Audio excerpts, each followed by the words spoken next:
Let's go! Et salut à tous et à toutes, j'espère que vous allez bien. On se retrouve pour une nouvelle vidéo. Donc pour ceux qui ne me connaissent pas, moi c'est Lucas, je suis coach sportif et je veux vous faire atteindre vos objectifs. Je vais recommencer. Ouais, moi je vais recommencer. Ouais.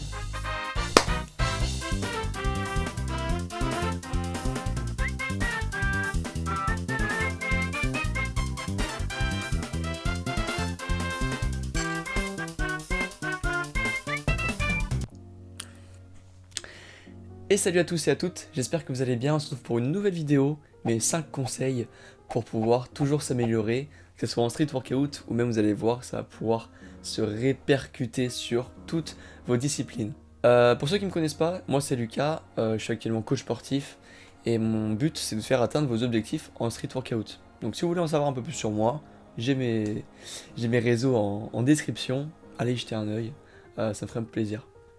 On commence directement, rapidement, avec le premier conseil. Donc ça sera peut-être des conseils que vous aurez déjà entendus.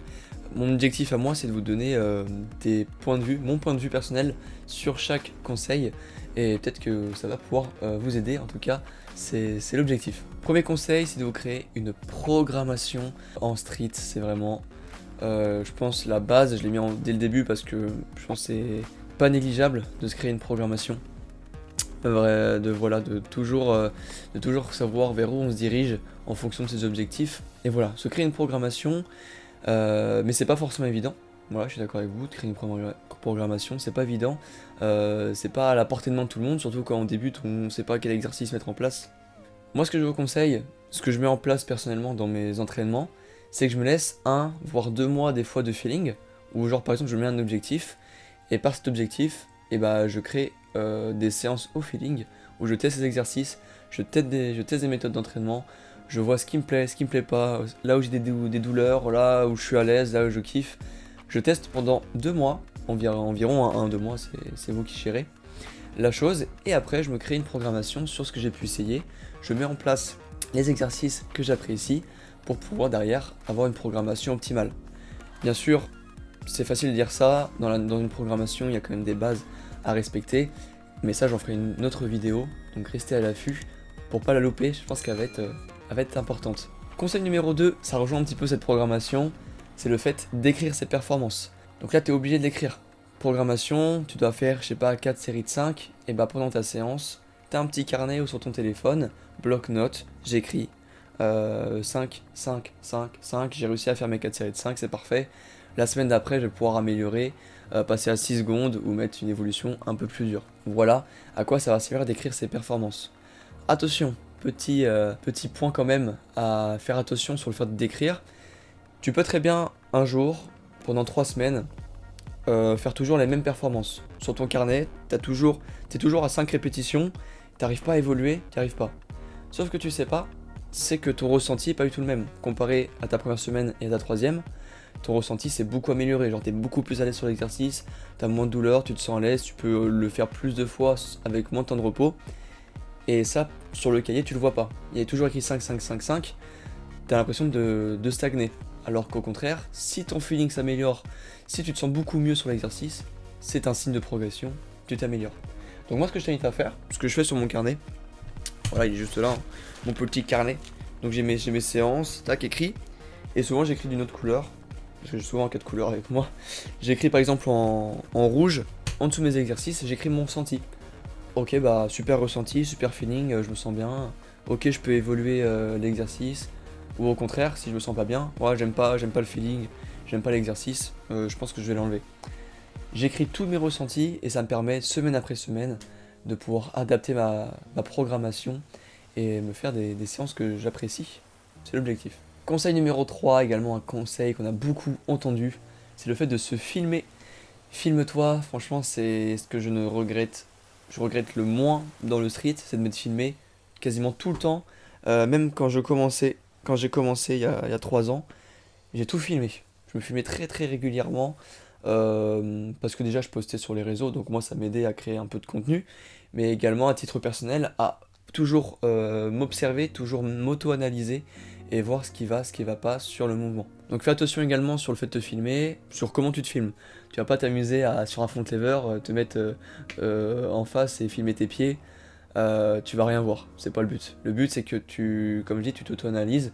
Si ton but c'est d'améliorer ta forme, et bah t'essaies de trouver un angle qui va te permettre d'observer ta forme sur ta figure. Petit conseil par exemple pour l'équilibre, pour le handstand, on se filme beaucoup de face. Donc moi je te conseille de te filmer de profil. Mets ta caméra sur le côté, comme ça tu pourras observer ton dos, tu pourras voir comment jouent tes épaules sur le handstand, et ça va être plus efficace que selon de se filmer de face, où tu as bien l'impression d'être droit, alors que dès que tu te mets sur le côté, en fait plus du tout. Voilà, petit tips si jamais tu veux prendre. Alors, je sais pas, je regarde mon ordi, j'ai mes petites notes pour voir si j'oublie pas des points. Conseil numéro 4, attention, ici c'est important, tout ce qui va être blessure et douleur.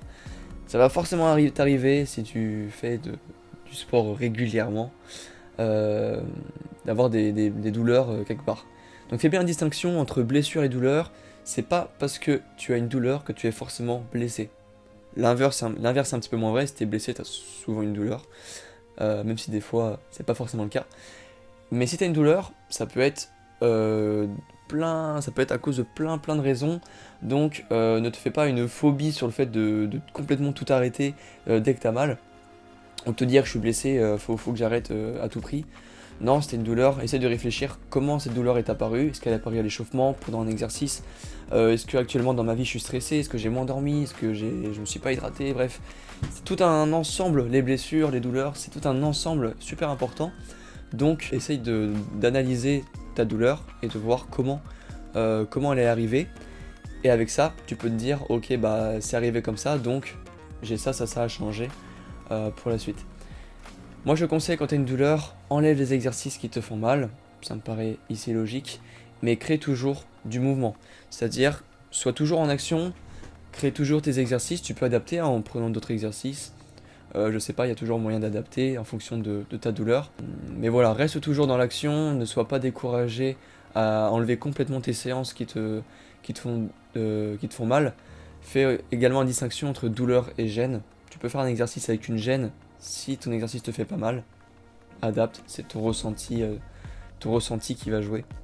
Reste en action, mais si par contre tu as une blessure, là je t'invite à aller consulter ou en tout cas à faire en sorte de guérir ce qui est arrivé pour pouvoir continuer.